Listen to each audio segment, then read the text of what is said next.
The Nebraska Department of Education requires students spend around 1,000 hours in class learning during the school year. Because of this and Mother Nature, of course, most districts budget in bank days so they don't have to extend their calendar if they have something like a snow day. Now, we talked to several school districts in the area about how many days they have left and what goes into deciding whether or not to cancel class. Here's what we found out. Doing extensive team coverage with this winter storm here. Forecasts like this often mean a day off for students. But while the students are hitting the snooze button, we might have a conference call the evening before. People like Kayla Morrissey with Omaha Public Schools have homework, and it's due at 4 a.m. when she'll have to have a conference call. That call includes leaders from the National Weather Service, Douglas County, Metro Area Transit, and the City of Omaha. And our goal is always to get the message out to families by 5:30 a.m. so that they have time to prepare and plan for whether their students are going to have school or not that day. It isn't an easy call, and some districts may have to make another difficult decision. How will teachers make up for the lost time in class? Both Council Bluffs and Papillion-La Vista have had to extend their academic calendars because of the snow days.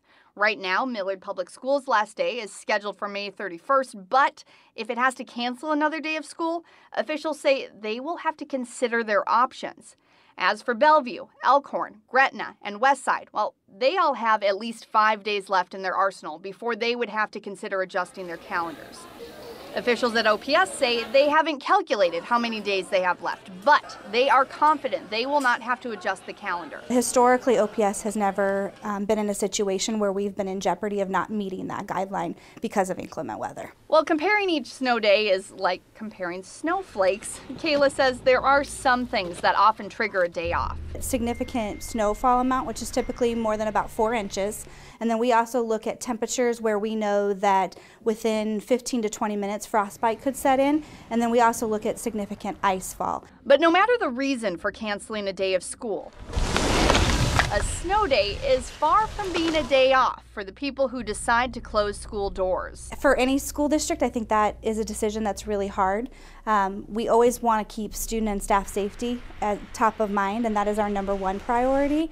But we also want students in our schools and learning every day. So we want to make sure that we're keeping both of those in mind when we make a decision.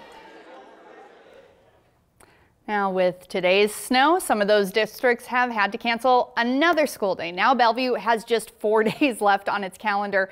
And with Millard Public Schools getting another snow day, officials will have to consider their options. You can see just how many snow days some of the largest schools in our area have left by going to our website at 3newsnow.com.